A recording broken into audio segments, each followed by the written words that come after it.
Om.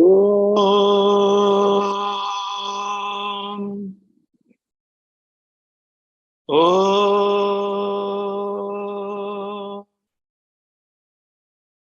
Om. Sai Ishwaraya Vidmahe Sathya Devaya Dhimahi Dhanna Sarva Prachodayat. Om Sai Ishwaraya Vidmahe Sathya Devaya Dhimahi Dhanna Sarva Prachodayat. Om Sai Ishwaraya Vidmahe Satya Devaya Dhimahi Tanna Sarva Prachodayat. Offering my humble pranams at the lotus feet of our beloved Mother Sai. And as always, this series of Sai Govind Satsangh has helped unconditionally learning to accept the uncertainty that is there in everything that happens, but the certainty that he knows what has to happen and he wills what has to happen. And that's how we get our speakers each week. It's a sadhana.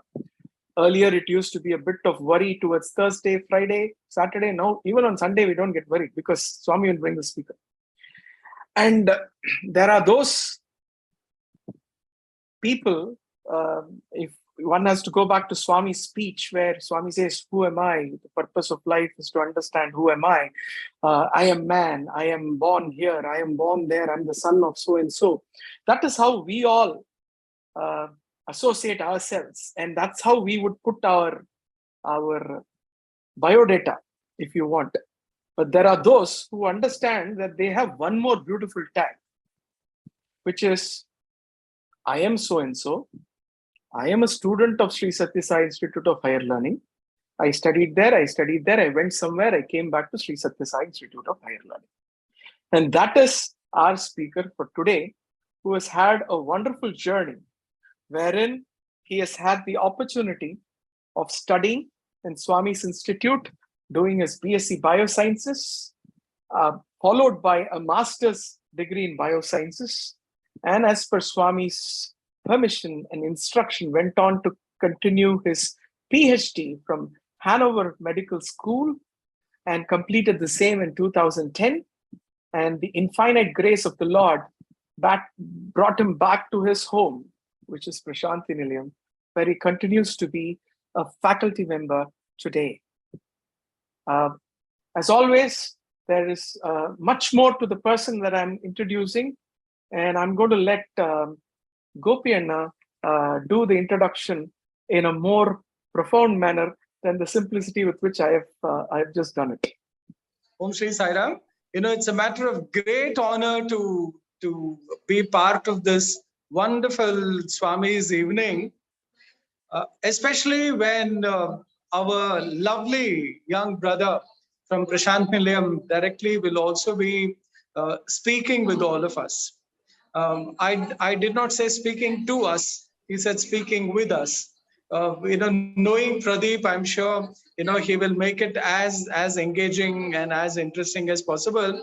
Especially when he would share some of his deeply personal experiences and how he has been able to also interact with his colleagues. And how Swami actually lends a helping hand across the oceans. I've had the chance of listening to Pradeep, about some of them, and he will elaborate on those. Now, what is interesting is the time period over which Pradeep has gone back into Swami's folds. Those days, around the turn of the decade, if I'm right, 2010-11, the nature of work also at the department changed enormously. And it's for people like Pradeep who have actually slogged it out, literally, if I can say. Pradeep stands for absolute excellence, academic and research excellence. Let me substantiate this with, some of the work they do is about the regeneration of cartilage, a profound work with the Swami's hospital. Then their contribution to the COVID test kit and so on, which the price of which had been brought down enormously. The ICMR has approved that kit. So they have all been working on state-of-art cutting edge. Now, there are two other, interesting facets, and I'll take just a moment more, Venkat. During the COVID, I personally was enormously blessed by, and deliberately I'm using the word blessed, by Pradeep's, if I can say, typical Swami student benevolence. My mother was in Prashanthi Nilayam. My aunt continues to be there, and she's been there for several years. The way he would reach out to them, help them, take care of them, was absolutely fantastic. We have had other occasions also to interact earlier, but all that I can say is Pradeep equals absolute academic excellence, deeply dedicated to Swami's mission, and is one of those typical, within inverted commas, if I can say, Swami students, who has a lot of experience in, including about Swami's omniscience, omnipresence, and so on. Pradeep, it's absolute blessing listening to you over the next few minutes. And as Venkat very rightly mentioned, I was on the WhatsApp waiting for Venkat's message about who the speaker would be for this evening. By chance, and I saw Venkat was online, and I asked him who is there for tomorrow. And then Venkat said, I'm not really sure how, what can we do? I believe someone else was supposed to have been there, and then something happened and we lost contact. So I said, can we ask Pradeep? And when I opened Pradeep's link, I found him also online. And instantly we connected, and within a couple of minutes, Pradeep readily agreed. I firmly believe, I entirely believe, like all of us, that it is totally Swami's love and blessing that we are able to listen to his own child, and that too from his own physical quarters. What a wonderful evening. Pradeep, Jai Sai Ram, and Venkat, thank you for giving me this opportunity to introduce the lovely Sai brother. Sai Ram, over to you, brother Pradeep. It's all yours. Sai Ram, brothers. It is humbling experience because I have never done this before, and I cannot say no to Gopi brother, because I know how close Gopi brother and his family were to Swami, and how intense their interactions and their association Swami and their family has been, and how much he during that time when they were students, how much Swami loved them and how much they loved Swami. It was all known, but I did not come to Swami as a devotee. First of all, I was forced to come here. That is a different thing. Now, I'll just tell this satsang that you are doing, what it means. You are all aware of it, but let me reiterate once again. One day, Professor Anil Kumar sir, in his typical style in Kodaikanal, asked Swami, he is my guru, and it is because of him, love for Swami, I could learn little bit 1% or 0.1% of Anil Kumar sir's love for Swami. Because of his love for Swami, it just rubbed onto me, being in his association as his student. And I'm grateful to Swami that in my life, I could get a teacher like Anil Kumar sir. Keeping spirituality aside, he's the best botany teacher or science teacher I have ever come across in my life. When in class, he never talks anything other than subject. However much we try to deviate him from subject towards Swami so that we get to hear some story and then cut class, it never happens. He always comes prepared to the class, always. And he gets up at 4 o'clock, makes notes freshly for each class, and then gives the notes and goes up.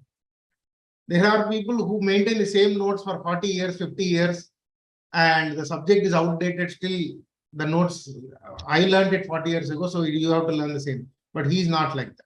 So from such a person who is so academically good, when he says my life, he did not say, he meant, he lived his life for Swami, in spite of all difficulties, which the whole world, he lived like, Kali Yuga's Anjaneya Swami. If Swami is Rama in this age, his Hanuman will be Anil Kumar sir. And if for Rama, if Hanuman is the one who crossed the oceans and brought back Sita, it is Anil Kumar who crossed the oceans and spread Swami's message. For Swami, his love is his message and his visiting card and everything. His miracles are just trinkets. His love, his message, his mission. And he found the perfect person, a person who is born from a family of Brahma Samaj, who do not believe in idol worship, forget about believing somebody as a human being, as a god. And from that family who did not this thing, Swami picked up somebody who and made him his closest this thing. And Swami gave this blessing to Anil Kumar sir's mother, who said, Swami, I believe you as a social worker, but not as a god. Swami said, it is fine, please continue to do so. You don't have to change your faith. See our beloved God. And then, because he was not financially stable and he lived totally in Swami's mission and things like that, never bothering about himself and his family. During his first daughter's marriage, which Swami himself conducted, he was not even allowed to pay for the laddus which he distributed to students to celebrate his daughter's marriage. For that also Swami sent money. So to that extent, and during one of those days in the interview, Swami told Anil Kumar sir's mother, you are always worried about this son of yours. Don't worry, I am here, I will take care of him. Then he said, I give you my word, as long as Sai Baba is remembered, that is, as long as sun and moon are there, so long Sai Baba will be remembered. And as long as Sai Baba is remembered, your son Anil Kumar's name will also be remembered. What more greater boon can anybody get? And if such a person is gifted to me as my teacher, it is the greatest blessing I can ever have in my life. So one of the reasons for me to come back to Puttaparthi, yes, Swami, but Swami is omnipresent. Even in Germany, I can feel his presence. But my teacher Anil Kumar, I cannot feel him in Germany. I have to come to Puttaparthi. So that I used to bother him every day. Sir, I want to come back. He used to tell, I will send truckload of sticks with rowdies near airport not to allow you to come to Puttaparthi. Go settle in life, make money. But he himself is there, and it just happened that way. Now coming to the main story of why, now you know why every word that Anil Kumar sir says, I pick it up. Because I am deeply, deeply molded because of his love for Swami. If I had any love for God, forget about just Swami, any love for God or elders or for this Sai system, it is because of Sir. So we just crossed Guru Purnima. So before the divine Guru, my physical Guru, I have to, pay my obeisance. So that is the first thing. Now coming to what is the importance of Satsangh. Anil Kumar sir once asked in his typical style to Swami in Kodaikanal when Swami was a little bit freely speaking and he had time to answer whatever we had queries, whatever queries we had. Sir said, Swami, when you speak to us, we get exhilarated. When you give us interviews, we are on cloud 9. And when you give us when you do some miracles and manifest some ring or chain or something, or create vibhuti for us or help us in some way, we are so happy, thrilled. But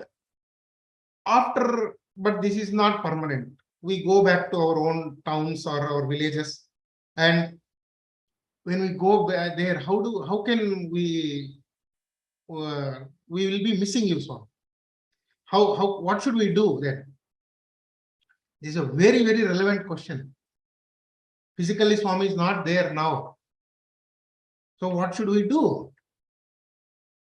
So Swami gave beautiful answer, and it is very true. Swami said, you yourself said, when you think of me, when you talk of me, when you talk of my miracles, you feel very happy, right? At that very moment, I am there with you when you are doing satsang. I am there with you, among you, and when I am there, you'll get the same feeling as if you are in my presence, physical presence, and experiencing it. So this satsang that you are doing, we don't know how many lives indirectly you are going to transform. How many people who need it may suddenly click something on YouTube and they get the message that they want. Not because of Pradeep, not because of XYZ.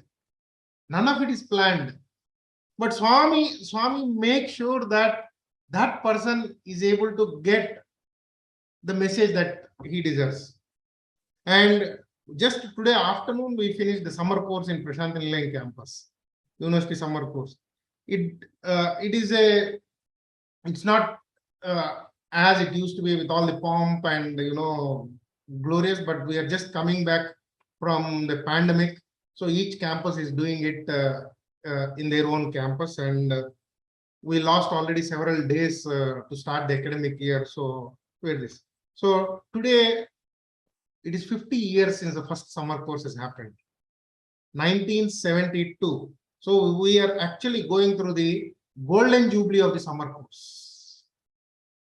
So, and the purpose of summer course is, again, it's a long 45 days or 30 days or 15 days, whatever it used to be at different times.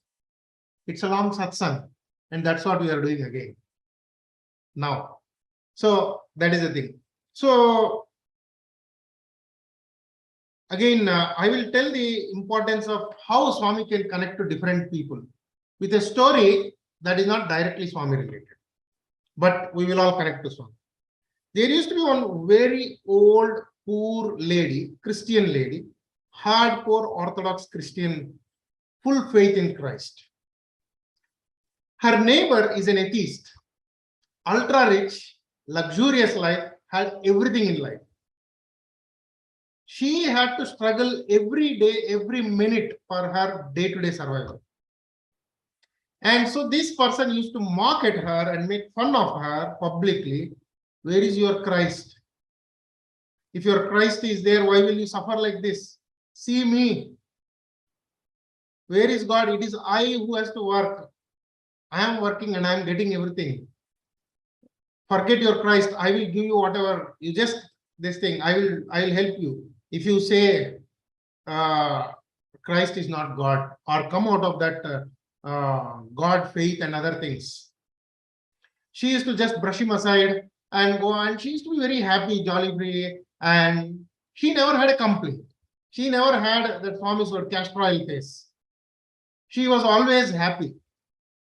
Everybody used to love her.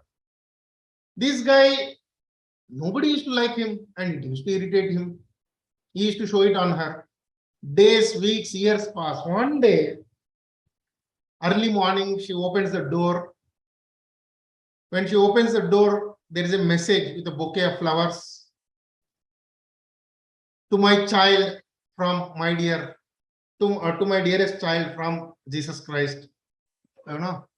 Please accept these gifts. These are from me. And he has put milk, cheese, meat, fish, everything, whatever she needs, all groceries, food items, and then clothes, everything she needs on her, lawns, everything were kept, and there is a message from Christ.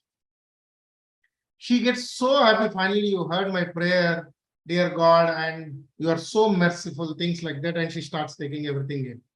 When she was about to take the last few things, suddenly from behind the bush, this guy comes up, the neighbor. He'll jump and say, he'll laugh loudly and say, it is I who kept it and not your Christ. Then she'll tell, just give me 1 second, and she'll put the remaining things inside the door. The best thing comes out. She'll lock carefully everything. She comes out and tells, If not for God, who will make the devil work for me? So, if not for Christ, what is the need for that fellow to get all these things to prove that God doesn't exist? So she is smart enough, she has faith in God, she has discrimination power, vichakshana, and vivekam. So what did she do? She kept the material inside because it came in the name of God. Locked it and told, thank you, brother. Thanks. In the name of Christ you gave me, so I accepted it. He did not know how to react. So only God knows how to use even the devil work for his mission. It need not be only good people. What we think good, bad, ugly, for God, he's beyond that. He transcends all of that. So he can make the worst of the fellows participate and complete his mission. So let us not be judgmental about who is good, who is Sai student, who is not Sai student, who is real student, who is real bhakta and all. We are not the ones. It's not for us. All that we are supposed to do is be grateful that we got a chance to be his Sai student or to be his Sai devotee. Out of billions and billions of billions and billions of people who have taken birth, how is it that we are born when the avatar is born? How is it that we are born in a culture that accepts him as avatar? How is it that we are born and we are accepted as his students or as his devotees? What is the percentage probability or standard deviation error, p-value, if you see statistically, that out of so many deserving people, we are the few people who could be students or who could be his devotees, who could be his Sevadal members or anything during his physical sojourn. Is this not the greatest blessing that we can ever pray for? So we think, Swami, I have been so devoted to you. Why do you keep me like this? Why is my life like this? Why am I suffering? I don't deserve this. All those things. I have been praying to you sincerely. Please help me. Again we come back. Sorry, Swami. I know, I don't deserve it, but please. I'll give an example in Swami's own words. Before Thrive, when bungalow was there in Vrindavan, old bungalow times. I don't know if it is true or it is the exact version. I heard it from somebody who heard it from somebody, so it could be nth version that I am repeating. So if it is one of you or if it is known to you, please forgive me for the mistake, but the essence is what I would like you to carry. One student who was very devoted to Swami, doing Suprabhatam, Nagar Sankirtan, very, very devoted to Swami, praying to Swami. And Swami was at that time all the time available to students. There was no hospital, there was no water project, there were no other large number of devotees. Spent most of his time in Vrindavan, and there were only Sai students and hardly few chosen devotees. Several years, Swami did not speak to him, give him Pad Namaskar, or even take a letter from him. Very strange. And one day, when Swami used to spend time after bhajans with students, one day he got up and cried publicly in front of Swami. And he said, Swami, you don't love me, you don't like me. I am praying for you, I am crying, I am pining for you. You don't even look at me, you avoid me. I don't even deserve to get one Pada Namaskar from you and things like that. Maybe I'm exaggerating. I don't know. That's what I heard. But the essence is he's not getting the attention and love from Swami. And Swami was sitting in Jula. Swami said, okay, you have spoken enough, now sit down, calm down. Very sternly. Then Swami says, the fellow who is sitting at my feet now, holding my feet, do you know that fellow? Every day in the evening, he'll jump the compound wall, go and eat egg. He will go to city in the midnight and see second show and come. Still, I am giving him a lot of opportunities. On the other hand, I am not giving you any opportunities. Swami's own words. Do you know why? Bank balance. Not physical bank balance. My bank balance. Swami said, in your case, there is nothing in your past for which you deserve to be here. But it is my grace that because of my grace, you are sitting in front of me. You are being my Sai student. On the other hand, this joker who is sitting at my feet, his parents, grandparents, great-grandparents, everybody did yagnas, yagas, pujas, and for what they have done in all their this thing, I have to give back. And through this fellow, I am giving them back. Whether he uses it or not, it is his karma. But the day bank balance gets over for this fellow, in Telugu I'll tell that word and I'll repeat it in English. Talakinda tapassu chesina oka kilometer dooram nunchi kuda darshanam dorukadu. It means even if he goes upside down and does tapas, from a kilometer's distance he cannot see me, he cannot come close to me. The day his bank balance is over. Then Swami said, on the other hand, again he comes back, the two roles. See, without shouting at him, he is telling what and all this fellow is doing mistakes. Okay. And he's giving a message to the other boy that you are doing good, but it's not enough. He said, you are getting up at this time, you are doing this puja, you are doing this, you are doing this, you are doing. Swami tells verbatim of everything that that good boy does. And then creates a locket, chain, and tells, wear it, be good, continue to be good, I will take care of it. This is all nice. So if we have passed some good karmas, we are here. That's why we got. Thank you, Swami. Then another time, exactly contradictory statement from Swami. You may have done hundreds of years of tapas. Another time, in a different context. You may have done hundreds of years of tapas, but my very first glance is enough to nullify all of that. Balance is over. After that, whatever you are getting is only my grace. So it means we are the most undeserving, and still we say, please, Swami. Nothing wrong. So we have to take both of these into context. The first story, I feel, doesn't fit me. I belong to the second story. If at all I have done anything, I am sure I have not done anything. Okay, because my vasanas are still those old vasanas. Nobody need to tell me I know what I am, what I really am. So none of those vasanas have really left me. So it means it is purely His grace. It is purely His grace that a worthless stone, coal, He has put me into the fire of His love and made some use out of me. That is the opportunity that I am getting because of His blessings that I am able to stand in front of. So this is one thing which I thought I will share. Now, yesterday when we were sitting in the summer course and they give us a discourse of Swami to read, and then one of our other teacher, similar discourse I am giving, 1998 during Paduka Puja, Swami's discourse they shared.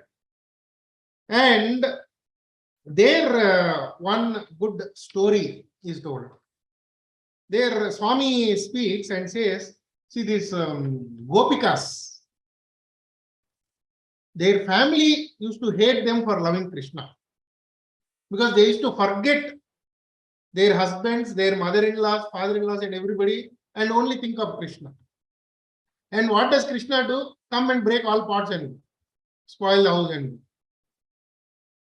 So in spite of that, they only had love for Swami or Krishna. In spite of the what is so-called torture, which they never felt it that way, from their their families felt that they neglected their duties towards their family members in the remembrance of Krishna. So they were always pining for him, but he never used to be available, always breaking things and running away. They can never get hold of him. So Krishna felt pity on them, went to one of their houses, broke the pot, and the butter and curds and other things got splattered everywhere. He walked on those butter and curds. Because of the noise that came, they all rushed in, the Gopikas, and Krishna runs away once again. But this time when he's running, his footprints with the curd and butter are seen everywhere. They follow the footprints and then they get hold of him. And using that analogy, Swami says, you catch hold of his lotus feet, then you will reach the God. What is the importance of the lotus feet there? It is the feet that carry the whole body, weight of the body. So it is the lotus feet that we have to get hold of, and then we get the whole divinity to ourselves. During the Paduka Puja, this is the essence example that Swami gave. Then he gave one very nice example of Radha. What does Radha stand for and what Radha's love for Krishna was? You all are aware of it, but I will repeat it. Please permit me. He says when Radha was so much pining and she knew her last, she is about to breathe her last, she'll pray to Krishna and say, at least now please give me your darshan, give me your, I want to see you and speak to you. And she'll pray wholeheartedly, sincerely. She never felt bad that Krishna left her and went off. She was only praying and praying and praying. And when the last moments came of Radha, physical form of Radha, then Krishna appears to her. She will pray that please play your flute, I want to hear it.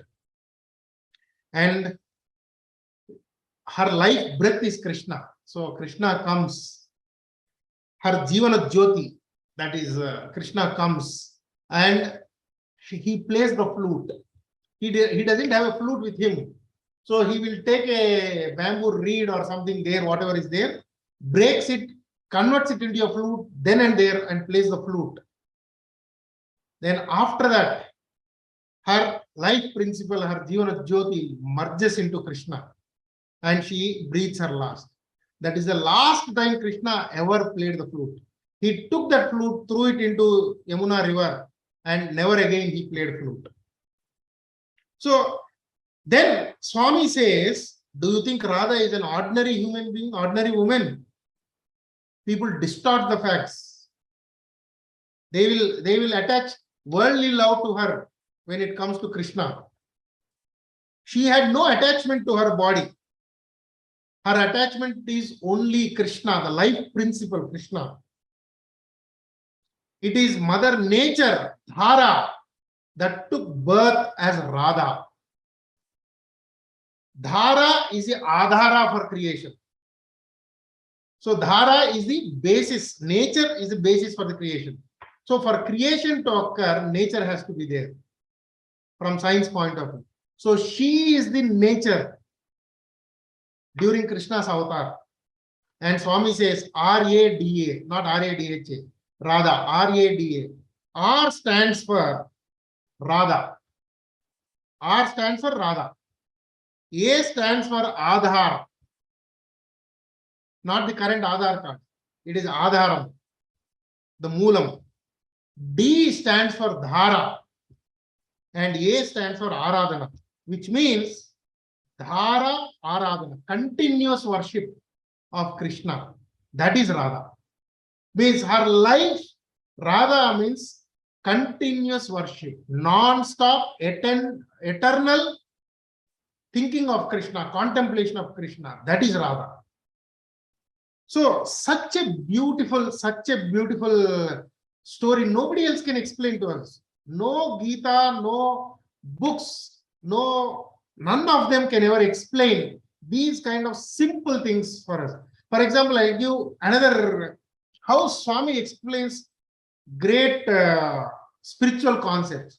He's walking and he'll see students sitting in the third block right opposite the current Samadhi, where all the students sit right in front of where bhajan singers sit now.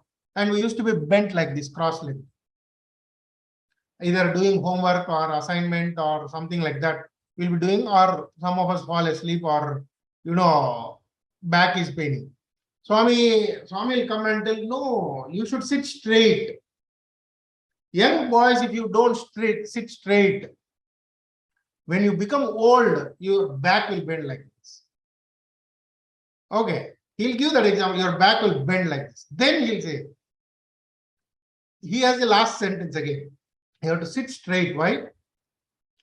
Those who do yogic practices, yoga masters, they are always seen sitting erect and straight. Why? All your spinal cord and the vertebral column, the Kundalini in the form of Sarpa. Kundalini in the form of Sarpa, they say it comes up. When people do yoga, now yoga has become a fad. That's why I thought we will just say this. When people do yoga, they try to do breath control. That is, they inhale, control the breath, and then they exhale. Swami says, these are all the words that Swami used. Yoga people, they do this breath control. And actually, Kundalini is not a snake. It is like wind. It is like wind. And he says, the yoga people say that as you become spiritually aware, the Kundalini raises and it reaches the topmost chakra, Sahasraksha chakra. I don't know the exact word. It reaches there. And you get realized. What is the scientific basis is the Kundalini needs, it is in the wind form. So it needs air.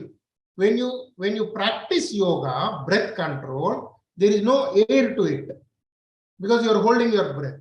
So this Kundalini starts raising slowly to reach out to that air. What a simple explanation of such a profound spiritual thing. Means it needs air and you are withholding it and it is slowly raising. No science teacher, no Einstein can explain this better than Swami. Means now you understand why should I control my breath? My life is going off. No, you learn to practice it slowly so that it gradually comes up. So that is one of the things which I thought, the importance of sitting straight. And in our olden days, or in our previous, before the dining tables and other things came, we used to squat, sit on the floor and eat. See, even in Purnachandra or in Kulwant Hall or in the old days when sands were there everywhere, Swami never gave chairs. Do you mean to say Swami cannot afford? He wanted us to squat, sit. It is difficult. Without our knowledge, we are trying to sit in Padmasana or something like that, cross-legged this thing, and we are practicing spirituality. But he was also kind enough for those who are not well. He will arrange chairs for 1,000 mothers love again. So he doesn't force things onto anybody. And Swami, it seems, one day told, I allow you and give you freedom. But how much freedom? How much freedom? He will tie our leg with a long rope. Long rope. And that rope ends at his lotus feet. Okay. So whatever nonsense we do, he will tolerate it till we go till the end of that rope. Okay, it means our time has come then. We have stretched his patience to its limits. And then his one look or one tap with his leg, he'll come back again and follow. So people think I have left Swami, I am going away from him, or he has gone away. Nobody can ever go away. We can forsake Swami. Swami will never forsake us. So where is the point? Once he has said you are mine, where is the point of we escaping from Swami?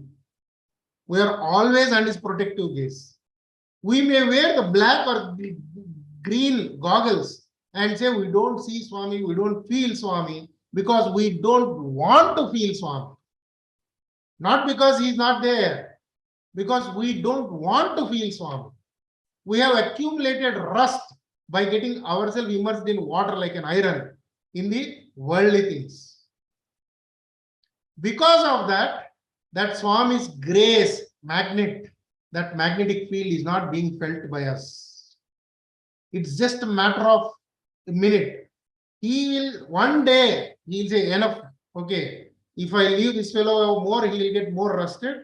Now let me bring him back. What will happen? He'll just increase the magnetic field. The rust will get vaporized and he will come back to you. It's just in a fraction of a second it happens. But when it has to happen, he will decide the time. So Swami always says that nobody can be in his presence without his will. And nobody can be away from him without his will. Nobody can leave Puttaparthi without his will. So when people say, they feel proud that they are with Swami, I spent so many years with Swami, things like that. There is nothing to feel proud. We have to be more grateful that in spite of us, he has kept us for so long. Have we really changed anything inside after coming here and spending so much time and being in Swami's presence? Now, for those of us who have gone abroad or outside Puttaparthi, because everybody cannot stay in Puttaparthi, and each person is given limited time to be in his presence. And who is staying in Puttaparthi? Those who need acute ICU care only are staying in Puttaparthi.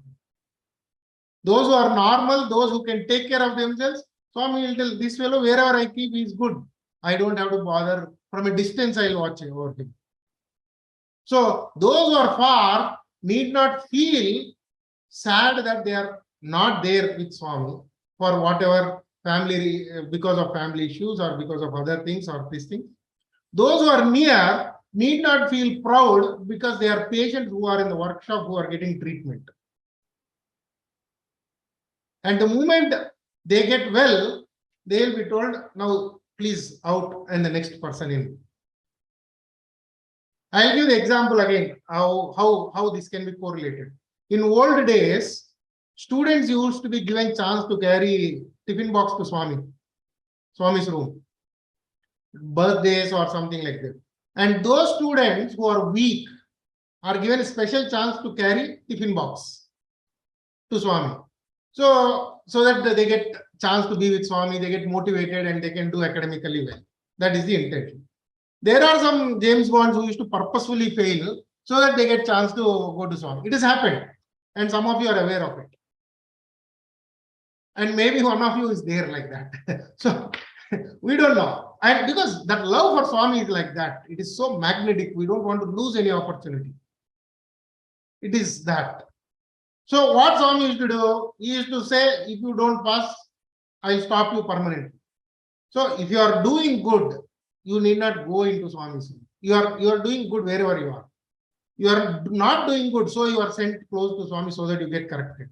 So if we are in Puttaparthi, it means we need more time under the microscope so that, on the operation theater, so that some things need to be corrected. If we are not in Puttaparthi, it means we are not in ICU. We are not in the hospital needing treatment. We are perfectly well. Doesn't mean, again, those who are outside, doesn't mean now that you are well, you can do whatever you want. So both ways we have to be careful. We have to be extremely grateful that on what basis Swami should keep us close. What is it we have done in this life? Forget past and future. What is it we have done that we deserve to be called his student or his devotee? What is it we have done? We have to constantly, myself, I have to ask this question. What is it I have done to deserve this much of love from him? I have not done anything in my life that is deserving of his love. I don't deserve my own parents' love. Forget 10,000 or millions of mother's love or Swami's love. So we forget that every time and say, I have done this, I did this, I was this, I was that. We have to now, at least, all these days, Swami has been our bread earner. Swami has been our bread earner. Now he is taking rest. His physical body is in the samadhi state. He is taking rest. We have to stand up. Not that we have to go and do something, or some people say we have to collect money, give it. No, none of that. Swami never cares a damn about money. I'll give direct example in Swami's own words in an interview. So here I will tell my own personal experience. During 2002, there was this Chinese lion dance which Swami suddenly became very fond of. For reasons unknown. Why Swami likes Chinese lion dance? So many lion dances are there, tiger dance, local dance is there. No. And people are jumping over cars and bikes. That year, Chinese lion dance. And he said, for Chaitanya Jyoti inauguration and some other Chinese New Year Day, Singapore devotees and others came. They did lion dance. This Francis, I'll tell how Francis came. So Swami said, when they were doing, he went near the lion, opened lion's mouth and saw who is inside, and he used to play with them when they were doing all those things. And when they did, Swami said, you keep these lions here, I will use it for my boys. 4 or 5 years before he actually used. He could have used immediately, right, next year. No, means he plans so many years ahead of time. Then one day suddenly sports meet was full. All the students were already in different items and things like that. Swami sends a message through Shivshankar Sai Warden that lion dance. Fine, very good. All those people who are not part of any other event were then put into lion dance. And one such useless fellow is myself. So who did not give name, I thought, why should I lazy? And fighting with the teachers. So what will I gain by doing it? All kinds of questions. What do I gain by being in sports meet and things like that? So my jobless fellow, I was there. Others had some health, personal loss of close relative or something, or family, some issue. They were having some everybody were in some problem. But in my case, I was a problem for everybody in the college or something like that. So in both cases, Swami had to intervene. So when I was called to be part of the event previous day, when Swami told on Saturday evening during darshan time to all him, and they called us to Ishwarama school entrance and told we'll practice there after dinner. Like we didn't know anything. What is that anything? Then Pallav sir was taking care, because all teachers were taking care of all the items they were booked. So Pallav sir is maintenance teacher. So he said, okay, I'll volunteer. All the is maintenance teacher. In case anything to be made, maintenance, he will take care of things like that and things like that. So they told next day morning, immediately after bhajan, go to Punachandra auditorium. Swami will hand over those lines. We'll have to bring them. I slept off. Didn't get up for darshan. Slept off. Suddenly outside my room, one person with a chain of keys, he is walking. Who it is? It is Venkatachalam sir, our kitchen in charge. He'll peep through the window and see me sleeping. He'll tell, Pradeep, what are you doing? I'm sleeping, sir. I'm actually not asleep, but I'm not lying down, lazy. as usual. So he'll tell, see, I heard you are in line dance. Yes, sir, I was in line dance. Why do you say you are in line dance? You are in line dance, you should go. Swami will give chances to you. No, sir, I'm not interested. I'm not interested in taking any chance or anything. Previous week, I had a fight with my teacher. So I was anti-social element of the hostel. So I said, I'm not interested. Then he said, Pradeep, this will be your life turning event. Believe me. I said, I have believed enough, sir. Now I'm not going anywhere. So he said, no. If you have any respect for me, you are going now to Mandir, now immediately. If you don't do that, never ever come and talk to me again. Out of respect for him, I went very slowly to Mandir, thinking that, they will get over and I'll say I was late, sir. But just then bhajans got off. So other boys were coming out of Kulwant Hall and they were all going to Pune. So I also did. Then I had the best time in my life, physical proximity to Swami. And Swami used to suddenly speak in this local Rayalaseema accent. నేను మీకు కలింగరకాయలు పంపించాను వచ్చాయా ಹೇಳ್ತಾರೆ. What is Kalingarakaya? So I'm native of Anantapur. So Kalingarakaya means watermelon.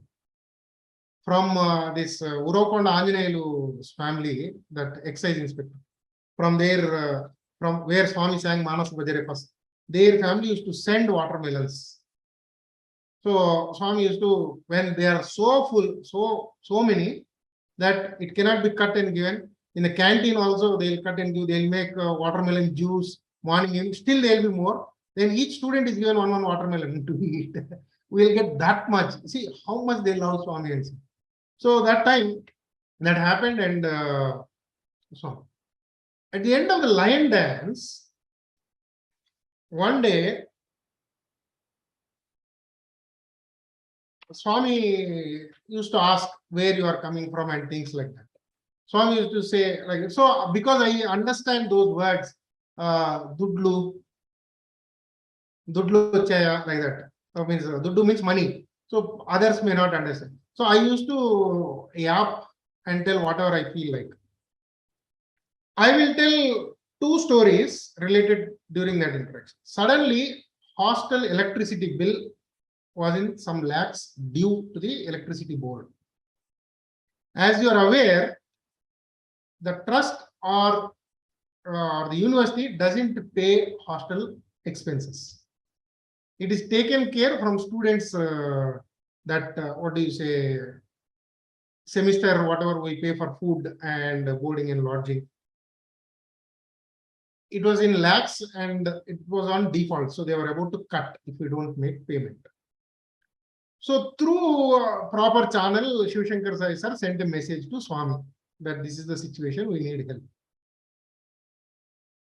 Then that day, as we practice, the moment Swami comes, we will throw our shoes here and Swami used to tell, don't practice anywhere, it has to be only in Purnachandra auditorium, close the shutters and practice. As if it is, Olympics are happening and, and we are doing something which is earth shattering, none of it. It is earth shattering because Swami says so. It is the most important event because he gives importance. Not because of the event. The event has got nothing to do. There is no importance for the event. If not, the event gets importance because Swami gave importance to it. We were given importance because Swami used to give us chances. So we forget that. From where did we get this stature? We get this position. It is because he gave us, not because we deserve it. Then, this is very important in the context of, different people claiming Swami's legacy and setting up a shop outside Puttaparthi. So this electricity bill came. Swami called Shiv Shankar Sai sir, Emi, chuppu. Swami is already aware. Emi, chuppu. So we were all seated around. Shiv Shankar Swami, itla current bill ekku vachindi. Kastanga undi Swami. And things like that. And that day Swami got some devotees from Anantapur or other place to see this lion dance during practice. They would have thinking, Arey, this is like our, during Sankranti and other places, they will do this, like cow will go or tiger dance will do. What Swami is making, why is it so important? They would have thought inside, but they have to say Swami fantastic, because otherwise Swami may not like it. But anyway, keeping that aside, Shiv Shankar Sai sir said this. Then Swami pinched his cheek and said, Naku telusu. వాళ్ళు current cut చేస్తామన్నారే, something like that Swami to they will cut the current also if you don't pay. పర్లేదు, నేను కట్టేస్తాను, I will pay it, don't worry. Then Swami made one profound statement. Shivashankar Sai నా student, అందుకు నన్ను వచ్చి అడుక్కున్నాడు.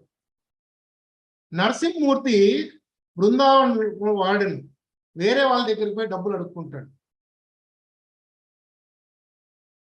Narsimurti Brundavan Warden goes elsewhere and begs money from others. Shiv Shankar Sai is my student, he will come to me and ask. What more do we want? Then, after that, Swami asked one boy, again, how Swami, every time he gets back to spirituality, whatever mundane things he will say. Where are you from? After we practice little bit, Swami will come and give some sweets, some dress, some gift every day.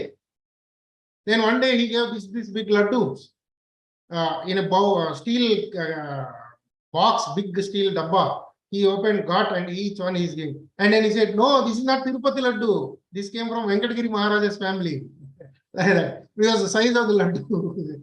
He knows what our thoughts are. And this thing. Then Swami asked one boy, this time Anantapur devotees were there. Swami asked one boy, where are you from? Chennai. Where is your sister? Swami asked him, where is your sister located? Swami, Chicago. Chicago. Immediately Swami is, brightened up. What is Chicago famous for? Come on, tell me. So boys told Swami Vivekananda went there and gave a talk. Very nice. What did he speak? My dear brothers and sisters, that is introduction. What did he speak? I never read Swami Vivekananda's literature, but I gasped off. I said, Swami, just like all rivers merge into the same ocean, all faiths merge into the same God. Swami was so happy. Like that. And he looked at me and said, which village? I said, near Anantapur, one village is there, Swami Belgopal, like that. Oh, he was so happy in front of Anantapur people, he could show me this. But immediately my balloon burst. Our registrar Lakshmi Narasimha sir said, Swami is from Hyderabad. Yara, apaddal cheptunava, are you telling a lie? You told Anantapur. Sorry saying you are from Hyderabad. Swami, my native place is Anantapur. I am born there. My parents' native place is there. My father is working in Hyderabad. Oh, then Swami, నీకు పుట్టేకి ఒక ఊరు కావాలి, పెరిగేకి ఇంకో ఊరు కావాలా, like that is. You need one place to take birth, and to grow up you need another place. Then I said, sir, means from a small word Chicago, how Swami can connect immediately to a spiritual topic, you see. We will think some Chicago means something else, some town, foreign town. But he is always looking for that, the saints, the greatness of saints, and, the Indian culture, always. And any skit, any drama we do, he doesn't like violence or negative words.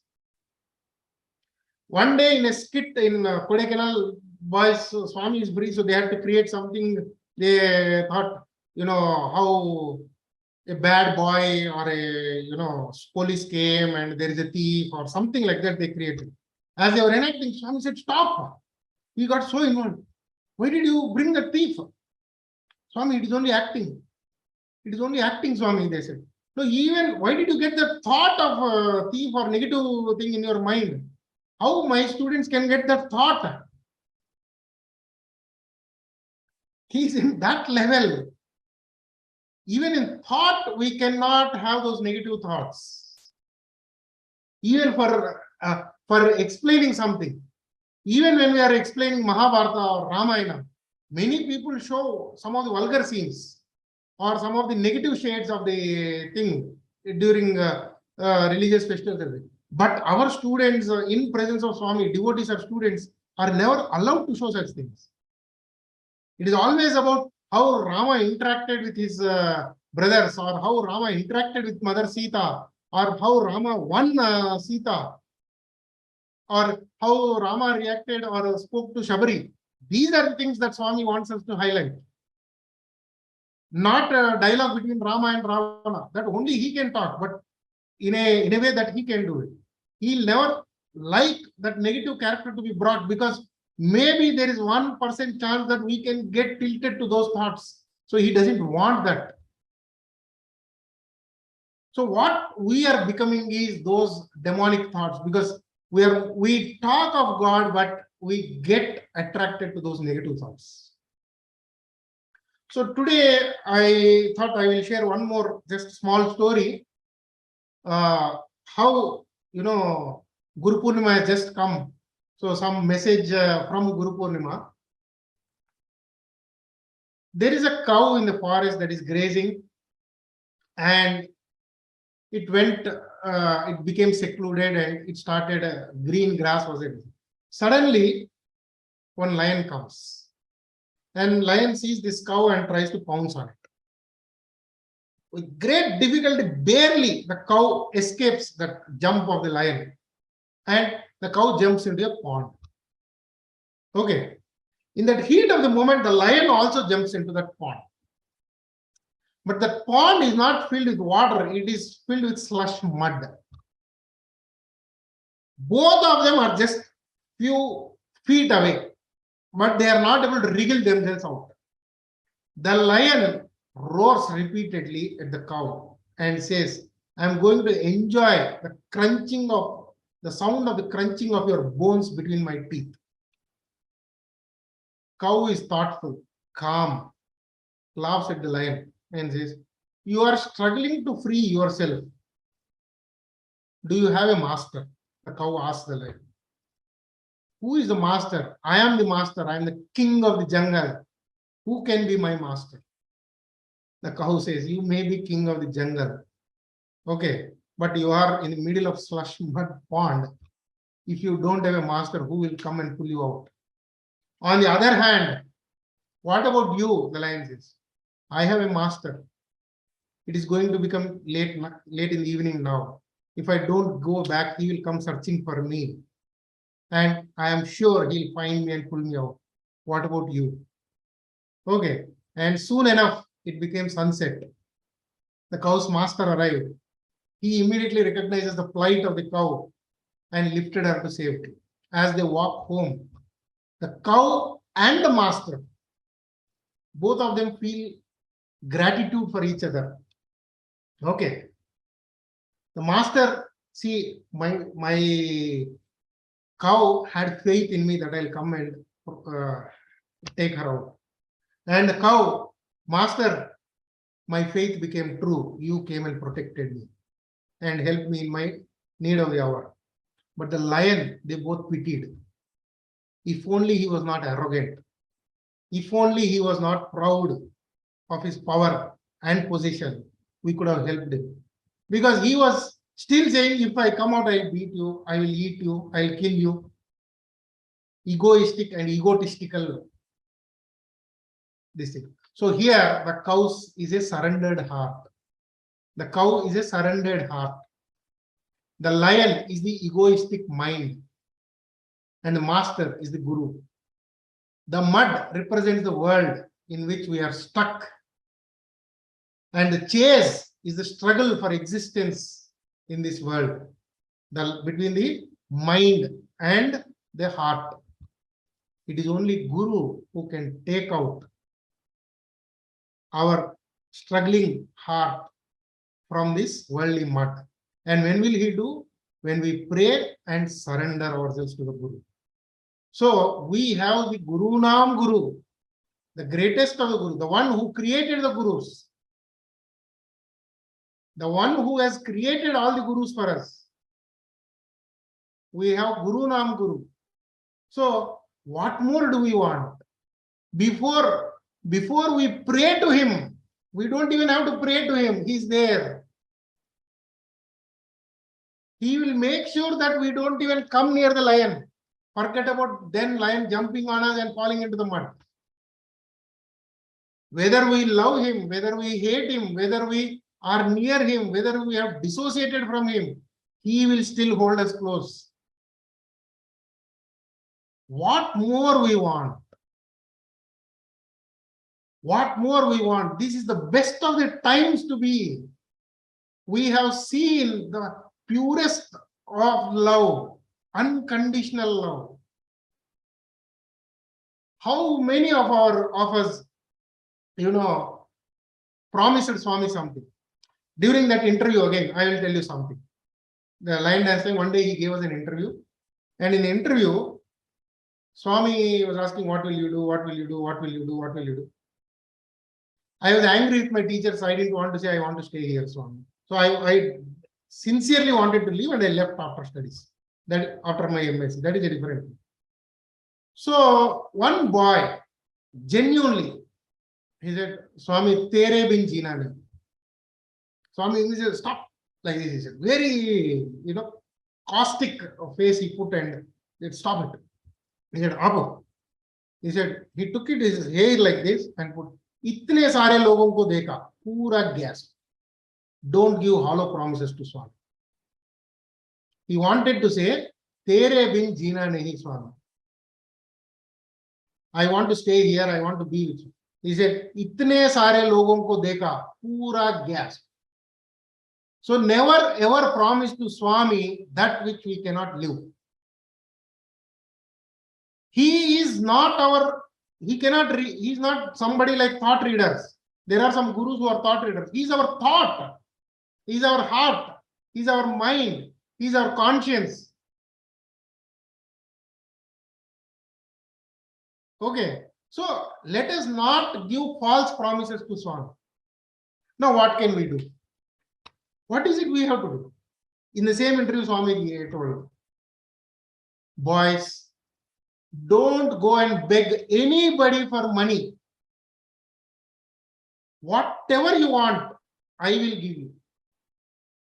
Just come and ask me straight. I will give you. Don't go and beg anybody for anything.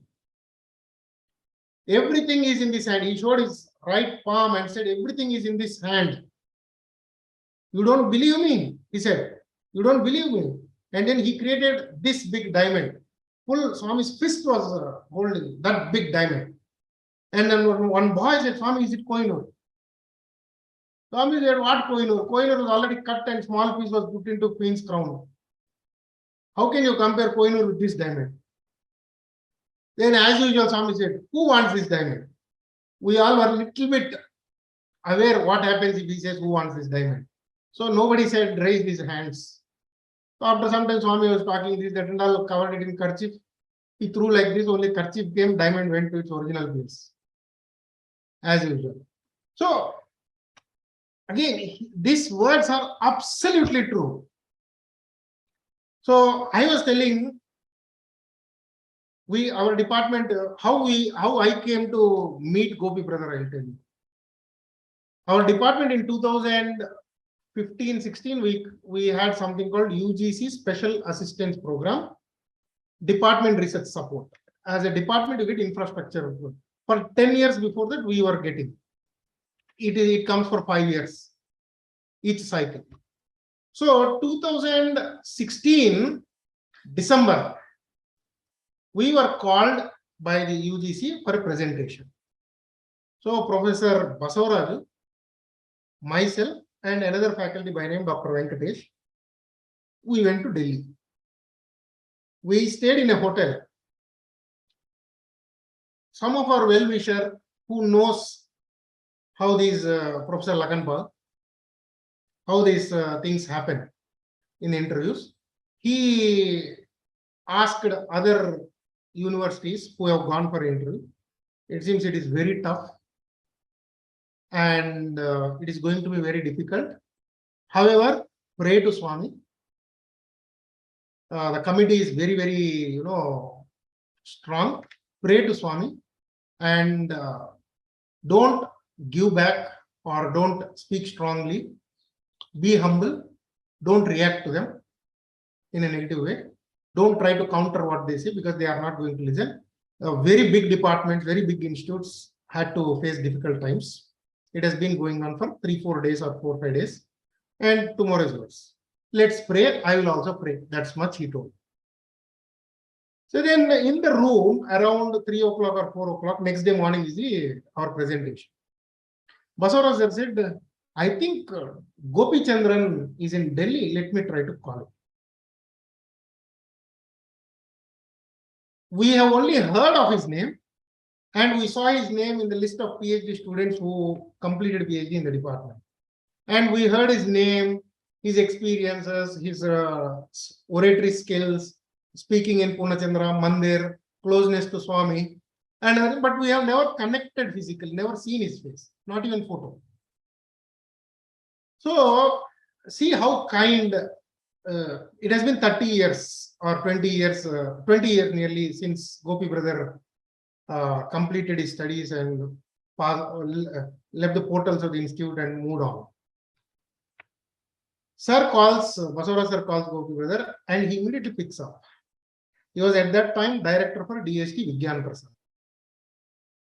And evening, he will come to our hotel, Gopi brother, to see Basavara sir. And I happen to be there. So these are the things which we have to learn from all of you.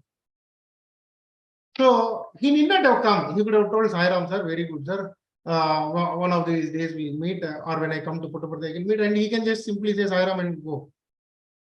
And he was genuinely busy. We were not in a place which is very close to his office also. And Delhi traffic, you know how it is.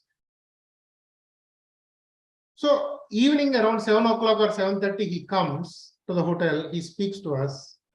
Then I said, brother, do you know somebody whom you can talk to? He said, no. We should not do that. Merit, we'll have to get it. Your merit should get this thing. And I don't know anybody. However, you can tell that I am your student if they ask. Only that much he permitted us. Gopi Chandran. I said, fine. So in one slide where alumni achievements we have to write, I put Director D.Sc Vigyan Prasad. We didn't put name or anything. One of our alumni is Director D.Sc Vigyan Prasad. We just left it at that. So next day morning we go. We are in white dress as usual. We go and one by one everybody is being called. We go in. There are 3 people. One person, he was in kurta pajama. He went out as we walked in. Then there are 2 people. One of them asked, "A kaun sa institute hai?" He never heard of this institute. Or the second person told, "I know it very well. How is Professor Krupanidhi?" He asked. He is a professor from University of Delhi, Zoology Department. He said, how is your professor? Sir, he was our HOD till recently. He retired. Now he moved on. He's in a different place. Very good. Then he told the other person, they have a fantastic hospital. You should go and see. We don't have to do anything. And their university is very good. Their quality of treatment, everything is free. What is it we are supposed to do? The committee members are talking to each other there.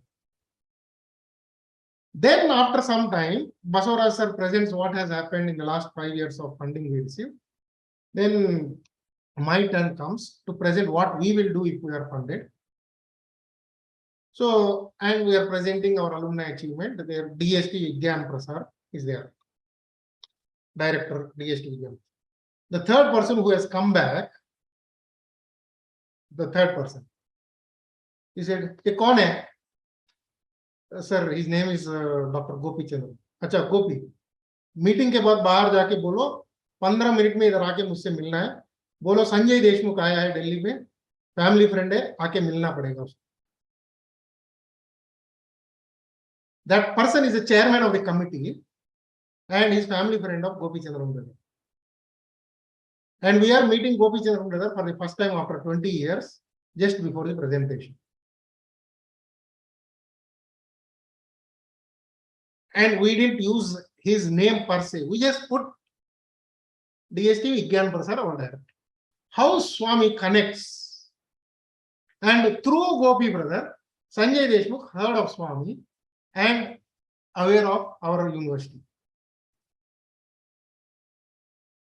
And they have observed how he is and what they are, and that is why they respect our institute. There in the committee, they told, we believe you. We are telling you straight away, for department renovation, we said, please give us 50 lakhs. That is the maximum we can ask under that heading in the overall project.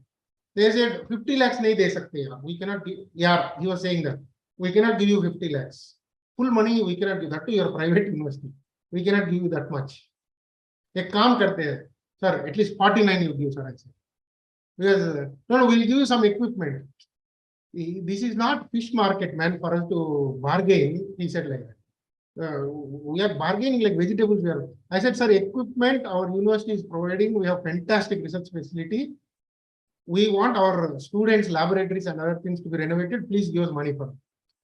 I will do one thing, man. I'll give you 45 lakhs, 45, divine number to take it. It is good for you. Why should they even use that word? It is a divine number, 45. They are supposed to be rationalist and things like that, right?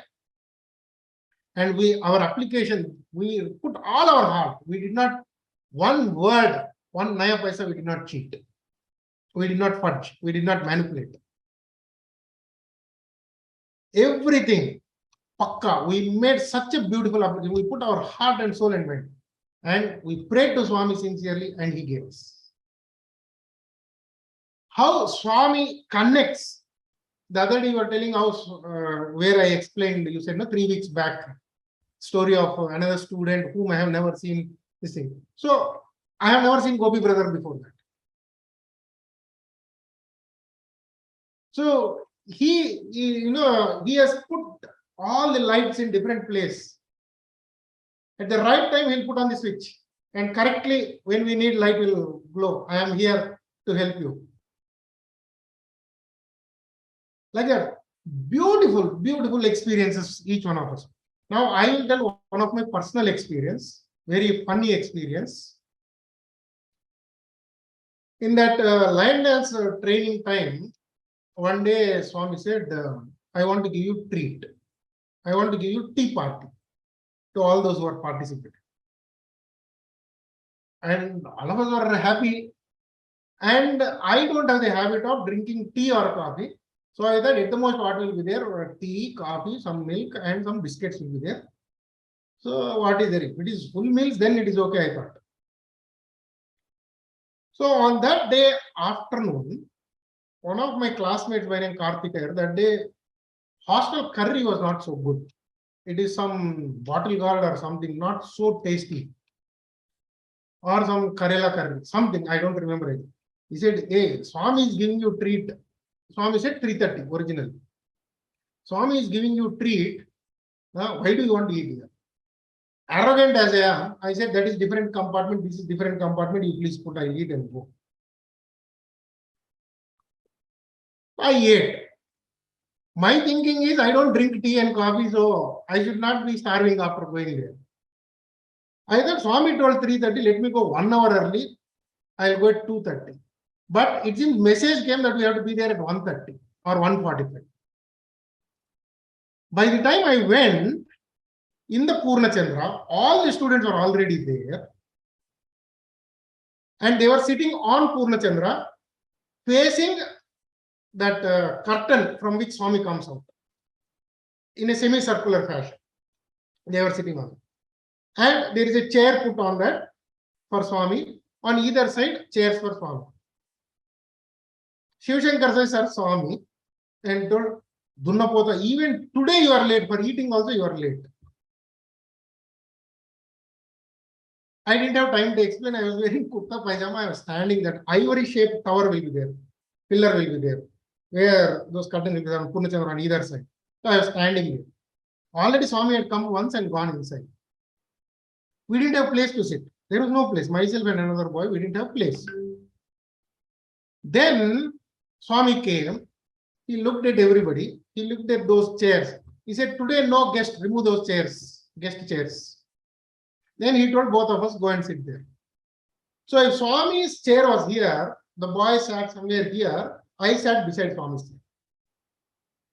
So Swami's chair is here. Everybody is sitting on the stage facing Swami like this in a semicircular fashion. From this side, they started serving food. Saina, brother, Dilip, Satyaj, and others, they were serving from here. And I'm last. Swami is watching. Coming, I am last. Then suddenly Swami said, hey, everything you will only serve, I also want to serve my brothers. See his love. He goes inside, gets a sweet box, atta means a cardboard box in which you'll get sweets. And inside that, small plastic bowls were there.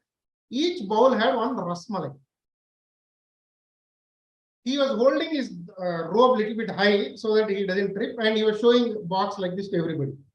One by one, we pick up the dabba from Swami's hand. And everybody, last my chance.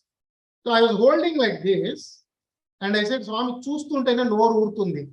While watching it itself, mouth is watering, Swami. Swami said, Dunnapota, at least wait till Brahmarpanam is done. Don't eat just like that.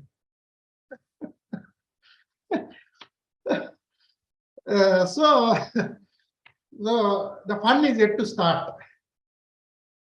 So then Swami said, start. Brahmarpanam, we started. As usual, like in hostel, I close my eyes loudly, Brahmarpanam, Brahmarpanam. Going on, Swami sitting beside me. Above Swami sitting up. Suddenly, I felt something is wrong around me. I opened my eyes. Everybody is watching me and Swami. All those are in front, those in the semicircle. I just Brahma, no, like that I was watching Swami. And Swami is watching me how I am chanting or something like that. Whatever. He was watching me like this. It was such a beautiful, lovely moment. And I finished Brahma. I thought it is tea, coffee, but what came is tumbler-shaped idli, rasam vada, dosa, masala dosa, dosas, not masala dosa, dosas, then chutney, sambar, and some curry. Where did all these things come?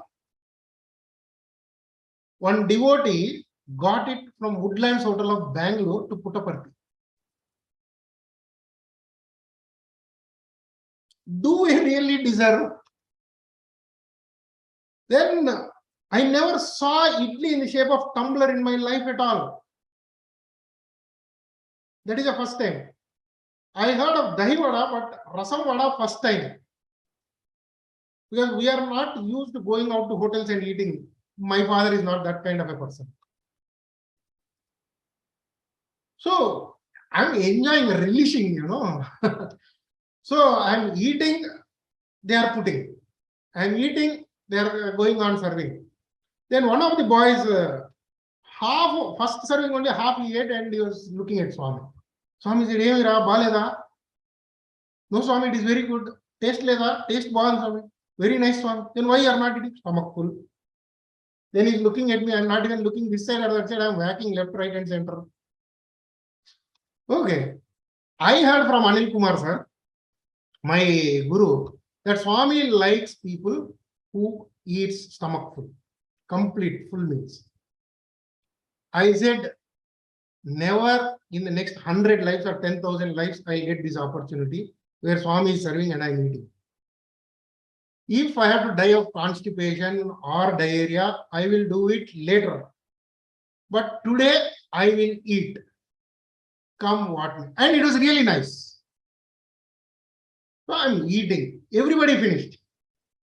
I'm still eating. Some 50, 60 boys or 70 boys finished and I'm still eating. So Swami is telling them to serve. They are bending and serving. No, they are dripping, sweating, and there is no fan there or cool air. Punitagara's shutters are also locked that time. for us. I'm eating, they are putting, Swami said, I'm eating, I said, Swami, like this, gontu varaku like that I was saying, while eating. I was doing like this. Swami said, kurta button the local both Swami told. Remove the button of the kurta, it will go inside. Okay, then again I continued eating. After some time, again they are putting, I said, gontu varaku this Swami. I'm still, it is in the mouth. Swami, everybody is waiting. Swami said, Era, Yakarana gontu varaku untunda. He told other boys.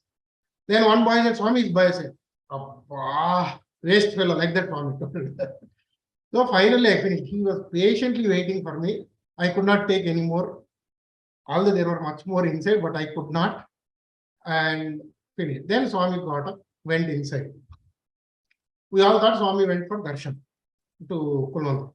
Slowly, with great difficulty, we all walked to the maintenance shed where bathrooms are there, washed our hands. And we unloaded and came back. While coming, I came very, very slowly because stomach was very heavy, unduly heavy. And suddenly again Swami came back. We thought Swami will not come now. Treat is over. We'll go. We'll be asked to practice. I thought I'll sleep now. But then Swami came back. And I'm sitting behind this time because all boys already ran and sat in front. Then Swami came to me and said, Yara, Malli Rondo Mantala Kuchunava, second round you sat again. He was joking. Then I thought Swami is in very nice mood. Those days I had stomach ulcer. And I used to have excruciating pain in the stomach. And you know, these belchings and all these things and burning sensation, gas. So I thought this is the chance I'll ask Swami. This is the funny part. I said, Swami, kadupu noppistundi. Swami said, Pandila dinnavu kadupu noppi raaka emaitundi. You ate like a pig. Of course, stomach will pain. But that is the most memorable moment in my life. Because it is Swami, if he shouts, if he beats, doesn't matter. I am getting it from Swami, from God divine. Not from some roadside Romeo. Whatever, how much ever to get that word from Swami, that love from Swami. And I feel, because he felt that I am his person, he could freely say, Hey Pandi. If he felt that I had that distance or whatever, he would have told, Manchid Bangaru, konjam tindi taggichuko, jagrata, control your diet or something. Then another time during that one interview, I'll close with this. If time is up, please let me know. Go ahead. What is the time? 6:30. So No, another. No, you carry on. What is scheduled? Another time in the interview room, I had the audacity to say to Swami, Swami, if you మీరు ఏమి అనుకోకుంటే మీకు ఒకటి చెప్తాను Swami. If you don't mind, I want to say something. In the interview room. That is the only interview I ever got. After that, before that, never. So, you can imagine how difficult I would have made it even for Swami. So Swami looked this side and said, what this is going to, what kind of bomb he is going to put now? Difficult situation. Swami said, Sare, chuppu. With great means he was, Sare, chuppu, like that. I said, Swami, you are not eating enough. You are becoming weak physically. He was still walking that time. You are weak, becoming weak. I just felt it. Means whatever came, I used to blabber. Consequences I will face later. Swami did not expect this question from me. He thought that will be wrong, this will be wrong. He did not expect that with him only something is wrong, I would say. So I said, Swami, మీరు సరిగ్గా తినట్లేదు స్వామి, కడుపు నుండి తినట్లేదు, మీరు చిక్కిపోతున్నారు స్వామి, you are becoming weak. Swami looked this side and said, he has to have last word, right? So he said, am I looking weak? For last 40 years, same 108 pounds or something, he'll use that word. Same weight, no change. If we both run, I'll run faster than you. You see, you have big pot. I am so fit. All those things. I said, Swami, then he asked, Nujopra, you tell. He asked the other student. Well, no, they were all silent. I said, Swami, what you will ask? They'll say yes only. They are scared of me. So they'll say yes only. Then whom should I ask? Swami said.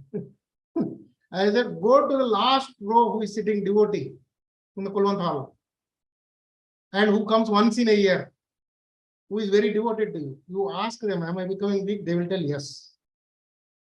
You ask these fellows, they will tell whatever you say, yes, Swami. So these are some of my, what I should not have done with Swami.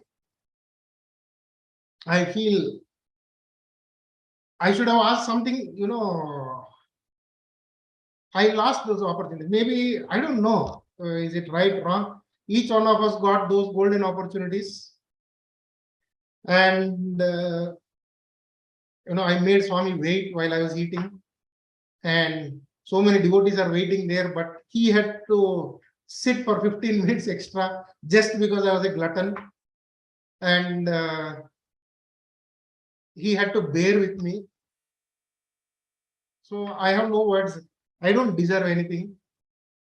And I fought with every teacher in the department. I said those words which nobody says on their face to the teachers. In spite of that, in 2010, when I came back, he was kind enough to accept me. So, not that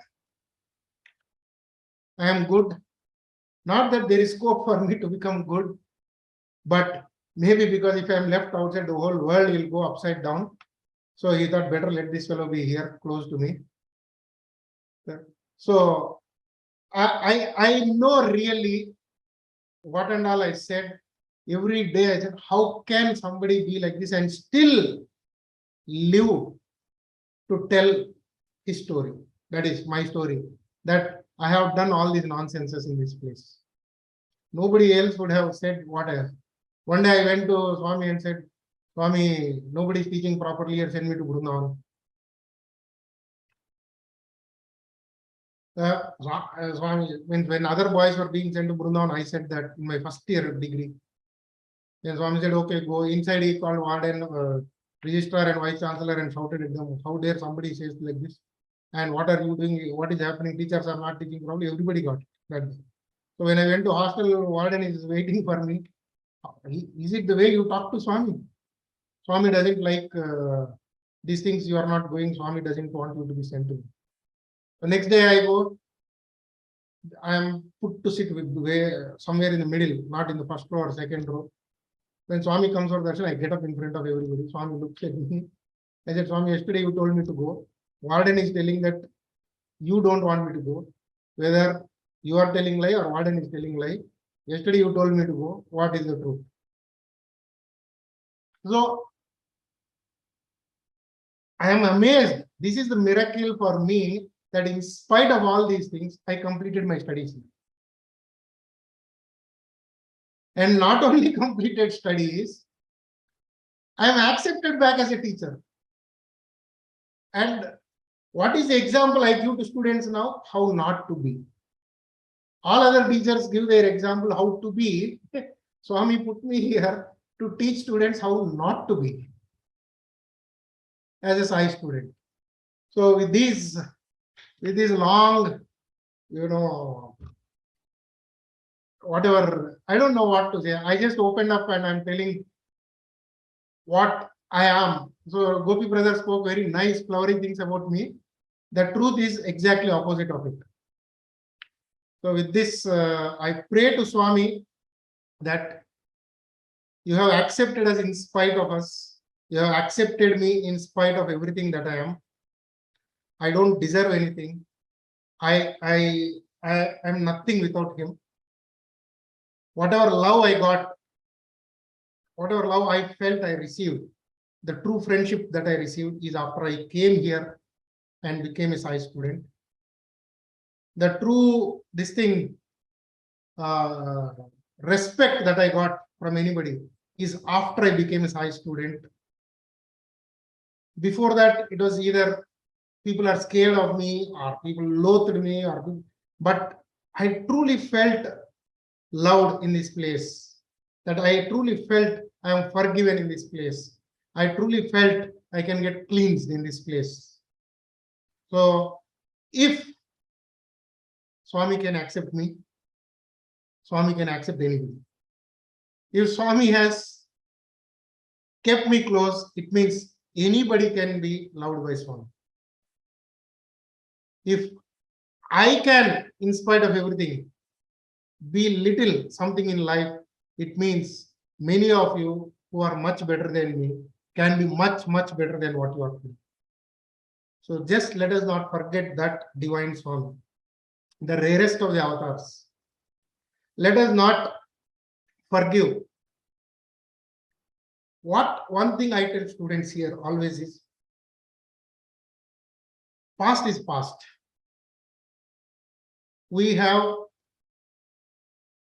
how much time we have in this world, we don't know. Time is of essence. Time is of essence. My interpretation of Swami, that people say Swami is Kalaya, Kalatitaya. My students, I tell, not because he's beyond time, not because he is beyond everything. No. When he came in a physical form, he still had 24 hours only, like every one of us. In spite of, he worked within the human limitations. And what did he achieve? What the mission he spread into more than 180 countries. Several generations of several governments cannot achieve what Swami has achieved in the limited time of the physical sojourn. He still had 24 hours. He did not have an office. He did not have a notepad or a laptop or a computer or a desk. He did not have files kept here. He did not have meetings. All that he did was one round of darshan, and he achieved everything through that. I heard from somebody that by 6:30, by the time sun set, Swami used to go and take rest and get up at 3:30, 4 o'clock. And the moment these boys or others who were in Swami's room, they sleep, Swami used to get up, go into the bathroom and read letters of devotees. He was not actually, means how he managed time. Was he ever late for any meeting? Was he ever late for any festival? Was he ever late for any darshan? Was it not boring to him for 70 years, 80 years? He has every day given himself. Why did he not feel bored or tired one darshan day?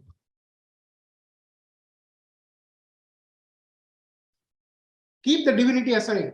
At a human level, every day he used to check his nails and trim them so that if he touches some devotee, his nails doesn't scratch those devotees. He used to cut his foot nails so deep that he used to bleed, because when people take Pada Namaskar, the nails should not scratch them or something. And what do? We fall on him and drag him and do all kinds of things when he was there. And especially ladies' side with all the bangles, ornaments and everything, long nails, we can imagine. How patient. Our mothers will not be so patient with us.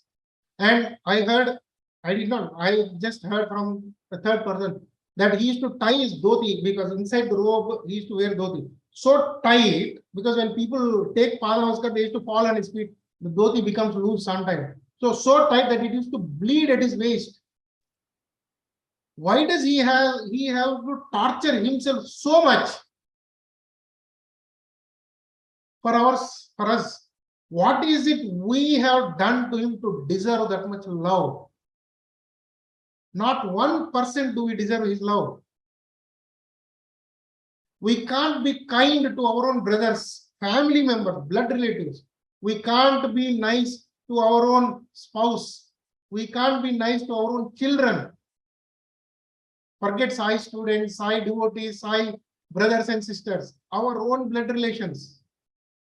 5 of us in the family are 5 different things. We know it. We can't be. But how did he get the patience to bear with us year after year, batch after batch? We put up some useless drama. Every day he used to come for practice and see as if this is the most earth-shattering, beautiful thing he has ever seen in the creation. Every day with the same smile. all like this, all that, this thing. We used to get bored seeing that same drama which we are enacting. But he used to be so overjoyed with that. How? That patience, that time management, if we learn. And did he ever criticize one person in his entire life? So many of us use the Swami's name. So many of us, some of us collect money, which is so against the Swami's name. Some of us, in the name of Swami, they do so many wrong things. Still, he is not forsaken us. And we take him for granted. So now what is it we have to do? Should we go and fight? Should we go and do something? No. It is beyond the sphere of our influence. We are not here to change the world. Swami has brought us here to change ourselves. Let each one of us realize that we have more mistakes, we have more things to improve, we have more things to correct ourselves, at least now going forward. At least now 100th birthday is coming. Let us work hard to deserve to celebrate Swami's centenary celebration. Keep the Sai student aside, Sai devotee aside. To say we are participating, we are celebrating, we want to say happy birthday to Swami. Do we deserve to say that? It's just a matter of 1 year, 1.5 years. And the greatest of the avatars, you see Ramakrishna mission, you see other missions, after the avatar left the physical body, their ashram started, their organization started. Swami created everything for us. All that we have to do is sit and do our job. Sit and maintain. You have a doubt, go to one of the Vahinis. You have a question, go to one of the discourse. How for a student, he designed a timetable, morning 5:30, Superman, things like that. I was told by Naveen Patel, brother, who was one of the first batch student who came from East Africa in those days and joined. And it seems Swami asked them, how do you want the timetable to be? So democratic. Some of them told 3 o'clock, 4 o'clock, Brahma Muhurtam, and Swami said, all those won't work. Okay, all those won't work. So you don't have to get up so early. You need to have good sleep. It is very important. Children need to sleep. Get up by 5:30, and 5:30 you have Suprabhat. That is enough. After that, you should go and play. And I get surprised. Generally, it is spiritual organizations don't give so much of importance for physical well-being. That is the mindset we have. But Swami is like, you have to play, you have to be fit. He says you have to be like Anjaneya Swami. You should be able to bend an iron rod with your this thing. But you should have a heart of Buddha. Only Swami can. And he'll give an example when we are doing sports meet. He'll come practice March past. Hey, you come and do. And he'll say, you are doing German March past, not Indian March past. We don't even know how German March past looks like. And another fellow, why are you? And he will lift his robe and say, you have to lift like this, you have to do like. What is so great that, what is, for Swami's mission, is March past so important? How does it fit in? No, it doesn't fit in. It fits in for our well-being, for our discipline. If we learn basic things of discipline, time management, then eventually, if not in this life, in the next 100 lives, sometime we may learn spirituality. That is the intention that Swami puts all of these for us. So I am really grateful that an undeserving person is asked to speak in such an august audience. Thank you. Sai Ram. Sai Ram, I don't know. I don't have words to say except gratitude to Swami for bringing you here today. And I think it's the honesty that what we feel in our heart, we speak. That is very important. And that also marks the character that Swami wants us to be. Of course, he says we have to mind our words, not to hurt others, and so on and so forth. But when there is genuineness in what we say, it doesn't matter whether it's Swami or anybody. You're not going to talk to them with some haloed words and polished words. You have to speak what comes to your heart. And that is exactly what you have done. I guess all of us are in the same undeserving position that you are in. None of us are in any hallowed spot. And each week it's a journey for us to look inwards, draw lessons, draw comparisons. And in every satsang, I think the gratitude that is in us is only increasing in a level where the gratitude takes over all other vasanas to do what we can do to improve ourselves, which is what Swami wants at the end of the day, not doing anything for his mission, because his mission is his mission. We are nobody in that. And thank you, Gopi Anna, for getting such a wonderful speaker. See, at the end of the day, you didn't use Gopi brother's name to get that presentation. You only said department. So I also did the same thing in getting somebody like you today. So we got to go with that, right? Gopi Anna, some words from you and then we'll finish. Oh, you're so kind. And let me tell Pradeep, I did not ever exaggerate when I said you are a typical Swami student. And let me now speak with our brothers and sisters. You know what? A hallmark of being Swami student, all of us are Swami's children. But then the ones who went through his portal is zero pretense. Zero pretense. No, I'm sure we actually experienced it, with Pradeep. There have been such wonderful occasions in Swami's physical presence where, all barriers completely melt, they don't exist at all. And that is probably what Pradeep really articulated. So Pradeep, I did not exaggerate. I was only underlining that virtue of zero pretense. On behalf of Pradeep, let me say something, and I'll take just about 10 more seconds, Venkat. I must do my duty to the lovely department I was part of. Swami's Biosciences, Department of Biosciences. I had the fortune of being in the first batch, and Pradeep followed subsequently. I have no hesitation in saying that Pradeep is one of our best products in the area of biological sciences. I can also on his behalf say that anyone wants to reach out in Prashanthi Nilayam or be a part of the initiatives within the university, Pradeep is a classic window, academically profound, spiritually we heard whatever he had as kind of equations with Swami, and a down-to-earth typical Swami student. Pradeep, you're wonderful, and every brother and sister present here.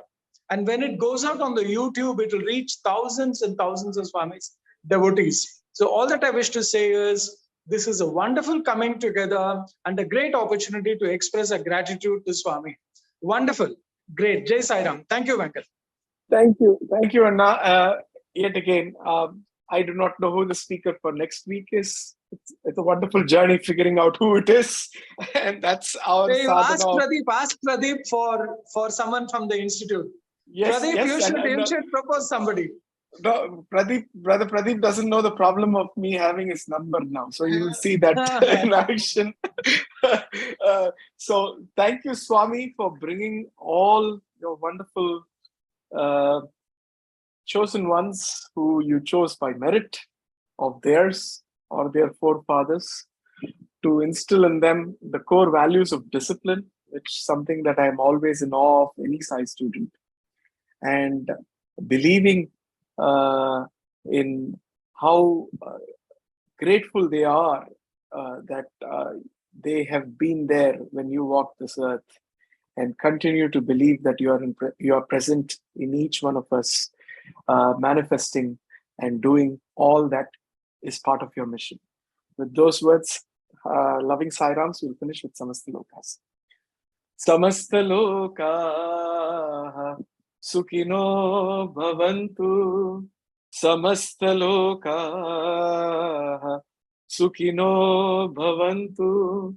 Samasta Loka Sukhino bhavantu.